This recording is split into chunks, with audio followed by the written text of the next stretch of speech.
Pessoal, pronto aí, ó. Silêncio, virar pra frente, sentar cada um nos seus lugares e prestar atenção.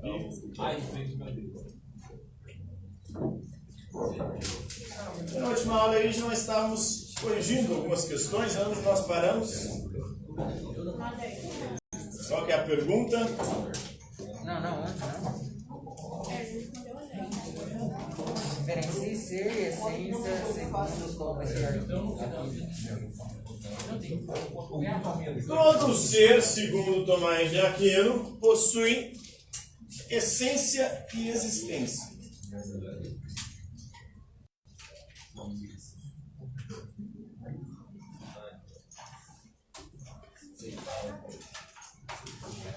Essência é aquilo que faz de um ser o que ele é. Essência, se ela mudar, o ser deixa de ser quem ele é. A essência, a existência seriam os caracteres acidentais de algum ser. E para Tomás de Aquino, assim como para Aristóteles, a essência determina a existência. O que significa isso? Todos nós, ao nascemos com uma essência, algo que faz de nós o que nós somos. E, portanto, nós devemos viver segundo a nossa essência. A nossa existência deve ser uma confirmação da nossa essência. Então, existe uma natureza em nós, que é a nossa essência. Nós devemos viver segundo ela. Isso depois vai ser questionado pelo Sartre, no século XX. Que vai defender que é a existência que determina a essência.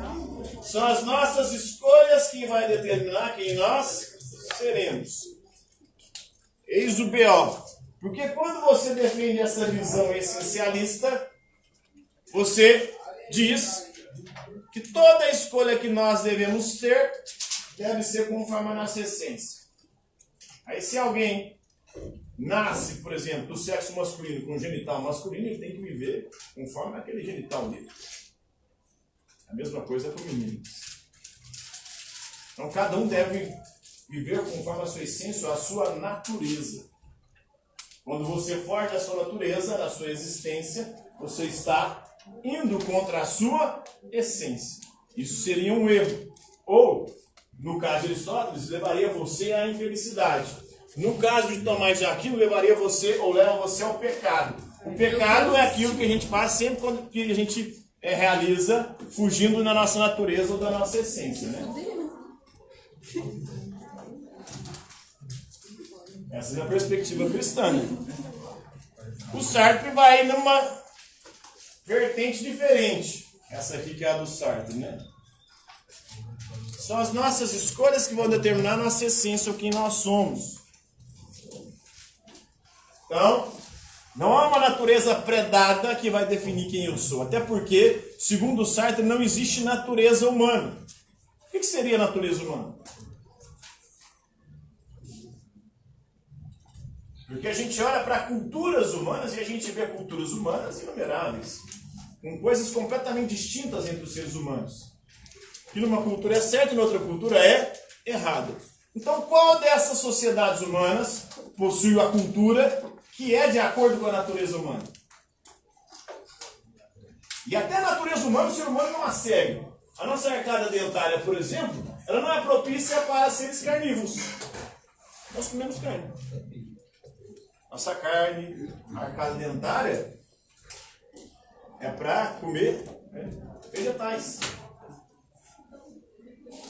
Não para comer carne. Por isso que a gente coze a carne, ou cozinha a carne, frita a carne. Porque o nosso organismo não é preparado para comer a carne crua. Aí você está indo contra a sua essência. E mesmo quando a gente come a carne assada, o processo de digestão é extremamente complexo no nosso organismo, porque o nosso organismo, evolutivamente ou naturalmente, não vai ter fome. Mas também não é proteína da carne. Oi? Mas a gente não precisa de proteína da carne. Mas a proteína pode ser advinda de vários outros produtos alimentícios. Não necessariamente, né? Vários outros alimentos têm proteína. Os macacos, por exemplo, nós somos, segundo a teoria da evolução, nós temos ancestrais comuns com os primatas, os macacos. E os macacos não são carnívoros, ou onívoros, porque o ser humano é onívoro. Não perdoa nada nem ninguém. Todo mundo. Oi? O canino não é de cão, né?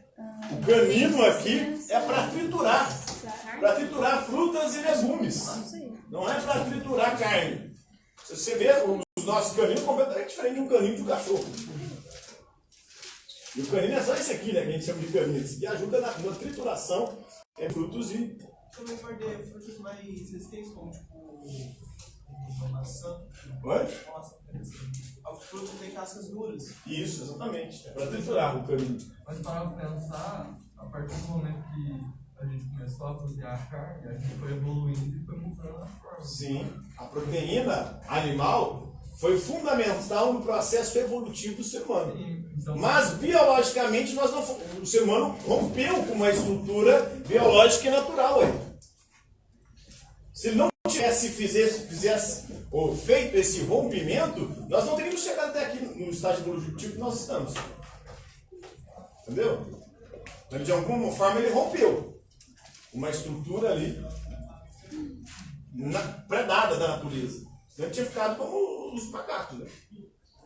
Outros primatas que não evoluíram nesse sentido.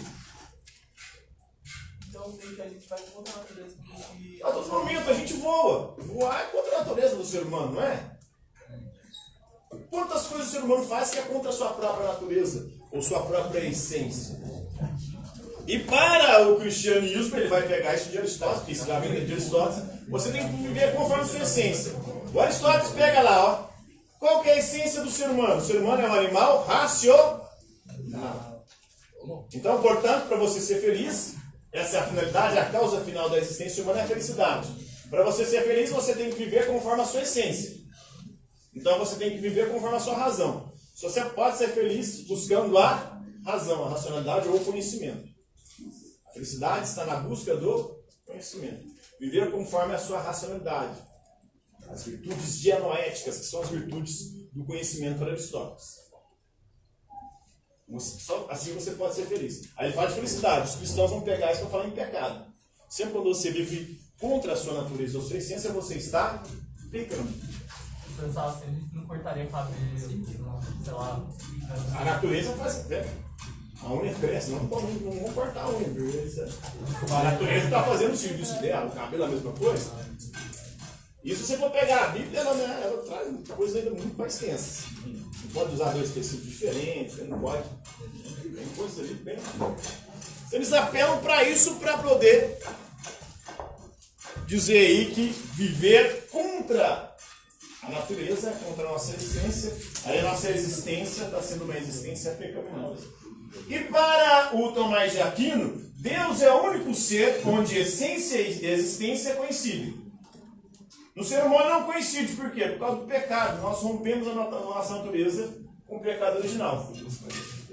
Ou rompemos com a nossa existência a nossa essência. E aí, na maior parte da nossa vida, da nossa existência, nós estamos indo contra a nossa essência. Por isso pecamos, por isso nos afastamos de Deus.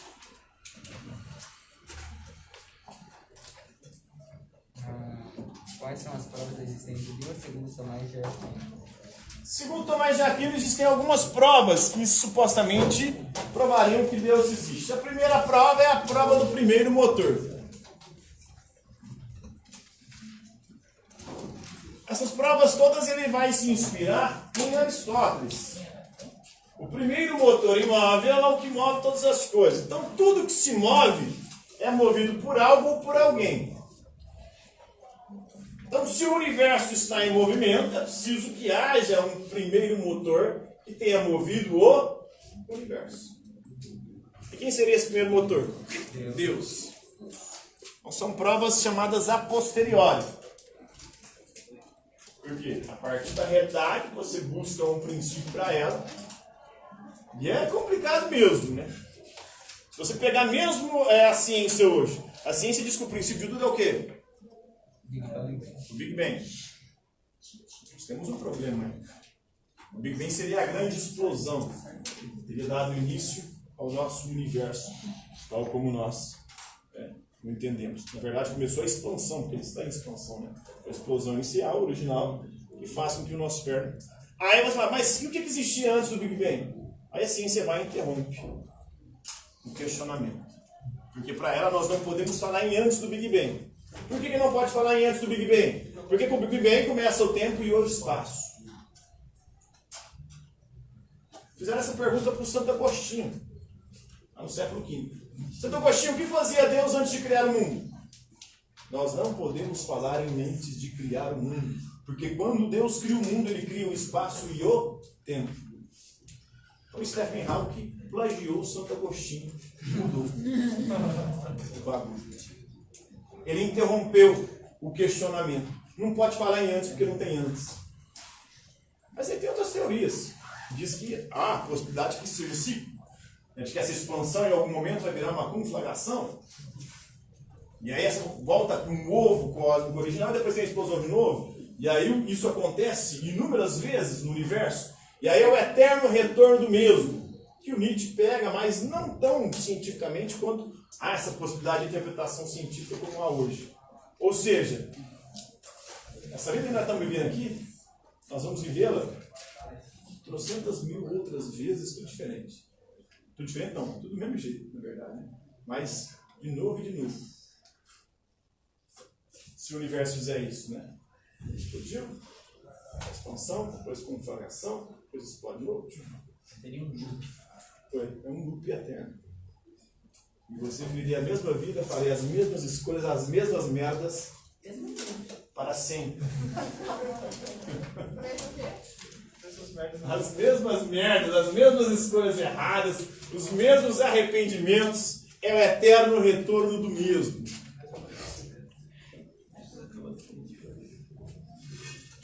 Bom, esse é o primeiro motor.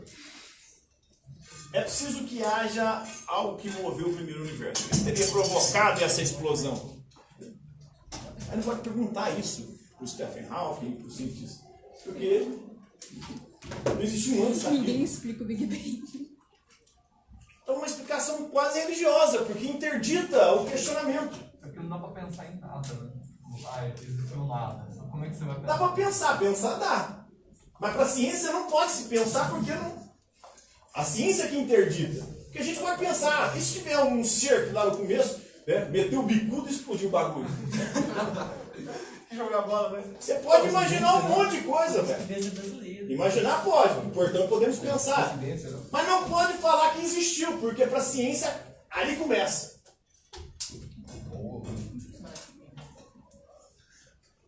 Ah, mas é até contra a lógica. Logicamente é incorreto pensar isso. Porque se o Big Bang é o princípio, não pode ter antes do princípio, porque senão o princípio não é o princípio. Aí vai contra a lógica. Quem disse que aquilo ali é o princípio primordial? Vocês têm que fazer o... Quem que estabeleceu isso?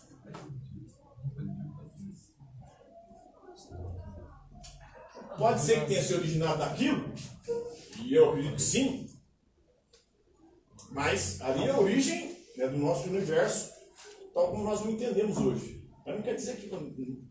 O que existe para além? Porque se ele está em expansão, está expandindo para onde? Esse espaço já existia antes? Será que nesse espaço não teve nada em nenhum outro momento? Ah, mas não pode falar em momento, porque é história, o tempo. Ah, ele vai calmando. Ah, se fuder. Ah, se fuder. Eu quero pensar sobre isso, eu quero estudar, quero conhecer, quero ver as possibilidades. Eu estou em busca de respostas. O ser humano é isso, cara. Nós estamos aqui desde a nossa jornada, segundo, né, a teoria da evolução. O Homo sapiens sapiens surge há 200 mil anos atrás. Quando é que ele começa a pensar nessas coisas, né? Na verdade, o Homo sapiens sapiens ainda não pensava nisso. Eu não sei se pensava. Será que pensava? Acho que ele pensava mais assim, tipo assim, eu tenho que comer para não morrer. Ele pensava mais em sobrevivência. Né? Não, pô, Mas será que ele pensava, quem sou eu? O que eu estou fazendo aqui? Porque o Homo sapiens sapiens, há 200 mil anos atrás, não existia nenhum vestígio de religião dessas que nós compreendemos hoje. Pode ser que eles tivessem algum tipo de crença. A religião mais antiga no mundo hoje é o hinduísmo. O hinduísmo tem cerca de 3 mil anos, 4 mil anos. Então os sistemas de crença eram completamente diferentes, provavelmente animistas. Então que tudo tinha alma, né? Há vestígios aí que tinha rituais religiosos, possivelmente uma crença na vida após a morte, mas era completamente diferente dessa concepção que a gente tem hoje. Mais elaborada, cristalizada com teologia, por exemplo, com o cristianismo. Como é que será que vivia o Homo sapiens sapiens? Ou os anteriores, o Homo de Neandertal, né? Australopithecus, né? O que esses caboclos pensavam? Será que eles pensavam? Eu sei que eles não pensavam de forma tão complexa como a gente, por quê? Porque eles não tinham essa quantidade de palavras que nós temos para poder expressar as coisas. Como é que seria essa via aqui, né? Será que eles devem pensar? Eu me questiono isso. Será que pensavam? Porque se não tem palavras, o Wittgenstein, filósofo do século XX, filósofo da linguagem, vai falar: o nosso universo é do tamanho do nosso vocabulário. Então, quanto mais escasso o seu vocabulário, menos coisas você é capaz de pensar. Então, se não tem palavras, como é que você vai pensar sobre aquilo? Eles pensavam no que eles viam. Então, Puta sol de uma estrela gigante de são Deus, vamos adorar. Obrigado por você sair hoje. Exato. Era por aí, né? Então, o primeiro motor teria ocorrido, segundo Tomás de Aquino, um primeiro motor. A segunda prova da existência de Deus é a prova da causa eficiente. Tudo que existe teve alguém que fez. A mesa, quem fez a mesa? Inteira, cadeira, a mesma coisa. Nós, individualmente, papai e mamãe. Quem fez papai e mamãe? Vovô e vovó. Quem fez vovô e vovó? Bisavô e bisavó. Não tem como você voltar isso para o infinito, segundo o Tomás de Aquino. Também para Aristóteles não tinha como. Então, essa regressão infinita. É preciso que haja um princípio. Quem seria esse princípio? Deus. A causa eficiente. Tudo que existe tem alguém que fez. Quem fez ou provocou o Big Bang? Será que não pode haver um Deus que tenha startado isso? Ou será que isso não é tudo, né? Na verdade, um Deus, o universo seja um Deus, que a gente seja os micróbios, as bactérias desse Deus, tentando foder ele. Porque bactéria, vírus, essas coisas microscópicas estão tentando, na verdade, sobreviver, né? Mas enquanto eles tentam sobreviver, eles nascem com o nosso organismo e nos matam. Quem sabe nós não somos vírus e bactérias de um Deus, ou de um ser superior supremo? E quando você olha algumas coisas, cara, tem muita similaridade. Há umas viagens muito malucas, mas interessante. O macro e o microcosmos. O universo atômico. Não é mesmo? Quase um universo. Você olha uma íris assim, não parece o... Como é que chama? Parece outros planetas, lugares inexplorados. Quando você olha a íris do olho assim, de muito próximo, parece um universo. Você olha para o universo com aqueles telescópios aí que eles estão mostrando essas imagens. E você vai... Aí você tem essa sensação que você está olhando o universo, aí você vai afastando, você vê que é um olho. Mas aí você afasta do olho, já viram? Tem um vídeo na internet que rola sobre isso. Sim, tipo, tu começa no olho. Começa dentro do olho. Aí o olho parece que é o universo, parece que você está olhando para o universo. Aí ele vai se distanciando. À medida que ele vai distanciando, parece que você voltou para o olho. Será que não é isso, cara? O filme Homens de Preto, o Homem de Preto, o gatinho tem uma galáxia no... É uma galáxia, né? Também vários vídeos, tipo, mostrando, tipo, começa de novo, e vai aproximando, tipo, esse conceito do todo, vai contando, pequeno. E como é que é a ordem no universo, sendo que a realidade atômica da qual o universo é composto é caótica? O Heisenberg, o filósofo, diz que é o princípio da incerteza. O que é o princípio da incerteza? É o princípio da transa. Quando você acerta a posição, você não acerta a velocidade. Quando você acerta a velocidade, você não acerta a posição. É assim no universo subatômico da física quântica. Quando você acerta a posição do átomo, você não sabe a velocidade que ele está. Ou quando você acerta a velocidade, você não sabe a posição que ele está. Então você não consegue. A realidade caótica, velho. Como é que isso se ordena? E organiza as coisas e faz. Muito maluco o bagulho. É muita viagem, né? Segunda causa, a causa eficiente. Terceira causa. Ser necessário e ser contingente. Professor, Olha. se caso caísse na prova, pode responder desse jeito? Mas na minha pode que eu considero, né? Mas se cair no vestibular. Aí você tem Se cair no vestibular, vestibular no concurso aí, não pode falar esse bagulho, não, porque. se cair no vestibular e colocar errado, você só fala quem que é você pra dizer se a minha filosofia tá errada. Você questiona o avaliador. Pra caralho. É a melhor forma aí de você tentar se safar, né? Com qual autoridade ele diz isso? Contingente. O que é a teoria do ser contingente? É ser ou si mesmo? Ser. Estou comendo azedo aqui, né? Ser necessário e ser contingente. O ser humano é um ser contingente. Por que ele é um ser contingente? Porque ele não é causa de si mesmo. Nós existimos agora, mas outrora não existimos. Antes de 1982 eu não existia, não estava aqui. E vai chegar um momento que eu não estarei mais. Então eu sou contingente. Todos os seres contingentes não podem ser causa de si mesmos. Então é necessário que haja um ser necessário que seja causa dos seres contingentes. Para mais aqui. Então há necessidade de que haja um ser necessário que tenha dado origem aos seres contingentes. Mas aí dá uns B.O.s, né? Porque diz que Deus é perfeito.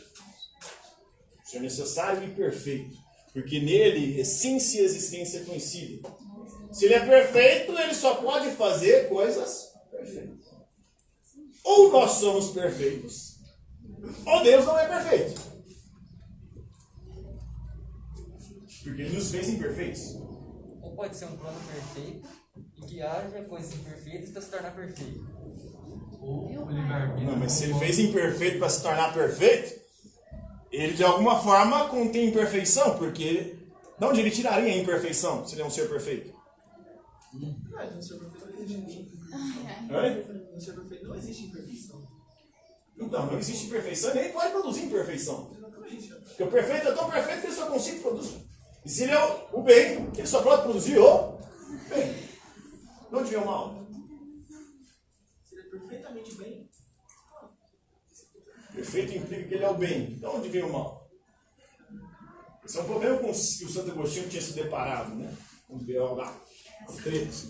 E aí, como é que o Santo Agostinho vai sair disso? Ninguém explica Deus. O mal. Quase isso. Ninguém explica tudo.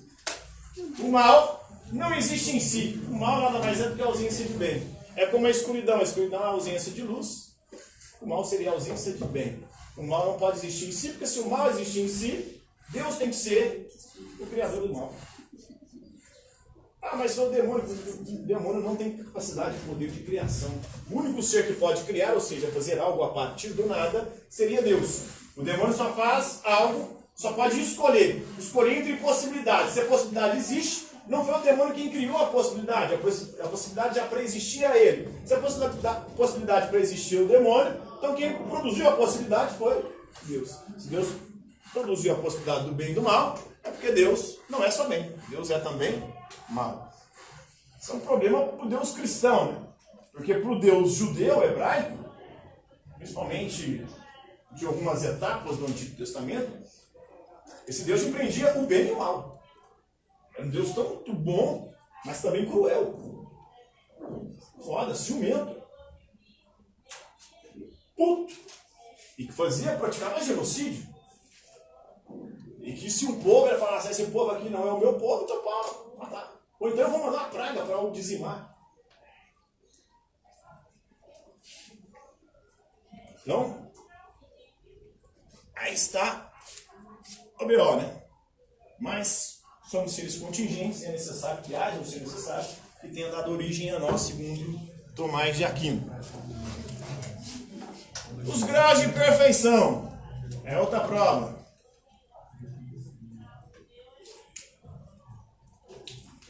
Os graus de perfeição. Tudo que existe tem graus de perfeição. Uns seres são menos perfeitos do que os outros. Se a gente olhar para a natureza é feita com um grau de perfeição. Nós temos lá na base os minerais.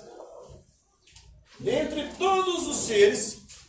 Minerais não. Minerais é os mineiros, né? Mistura de mineiro com gerais, né? Minerais. Mineiros, minerais são os minerais. Hoje está difícil com o português, minerais, né? Acima dos minerais estão os vegetais, em graus de perfeição. Acima dos vegetais estão os animais, em graus de perfeição. Acima dos animais está o ser humano, em grau de perfeição. Acima do ser humano está o que em grau de perfeição? Anjos. Acima dos anjos está Deus. Os anjos são espíritos perfeitos.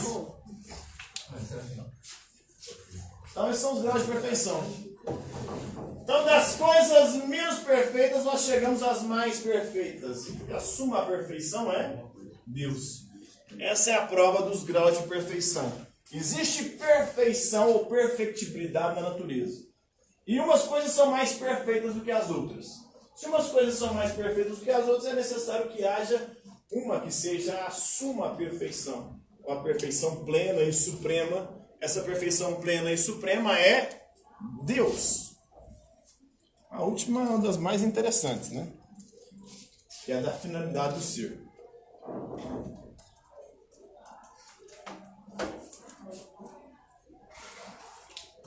A finalidade do ser diz o seguinte: tudo que existe tem uma finalidade, existe para alguma coisa. E o universo não existe para si mesmo. Isso é uma contradição. Ele não existe para se retroalimentar. Então, se o universo existe, ele tem uma finalidade de existir. E qual seria essa finalidade do universo existir? Para a honra e glória de Deus. Então, Deus fez o universo para quê? Um narcisista para se autoexaltar, para se achar. Eu sou fodão, viu? Tudo isso que eu fiz só para ele. Adorar, glorificar, honrar. Para o resto da eternidade. Ou não, né? Porque na eternidade, eles têm uma visão linear.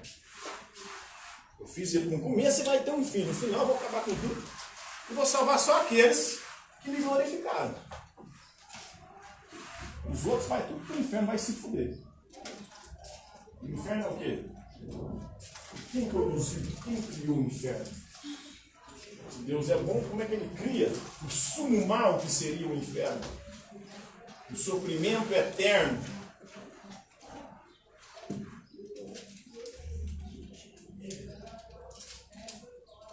Deus seria um ser egocêntrico, narcisista, tudo faz para se olhar no espelho e depois se achar, eu fiz. E fiz para que me glorificasse, me exaltasse, me adorasse. Então essas são as 5 provas da existência de Deus. Primeiro motor, tudo que existe é movido por alguma coisa. Então é necessário que haja um motor original. Tudo que existe tem uma causa eficiente, ou seja, tem alguém que fez. Se o universo existe, alguém o fez. Quem seria essa causa original, esse primeiro motor, essa causa eficiente, essa causa que fez? Deus. Tudo que existe, né, é contingente nesse mundo.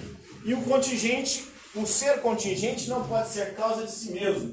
Eu não tenho como me autoproduzir, então teria ou há necessidade que tenha um ser necessário que tenha me feito enquanto ser contingente. Os graus de perfeição. Na natureza a gente percebe a perfectibilidade dos seres. Uns mais perfeitos, mais sofisticados e complexos que outros. Então é necessário chegar numa suma perfeição. E tudo que existe tem uma finalidade de ser. No universo não pode existir, todas as coisas não podem existir exclusivamente para si mesmas. Mas elas precisam existir com uma finalidade além de si mesmas. Um fim além de si mesmas. E essa finalidade seria Deus. Tudo que existe tem como fim Deus. Exaltar e glorificar a honra divina. Para Santo Tomás de Aquino.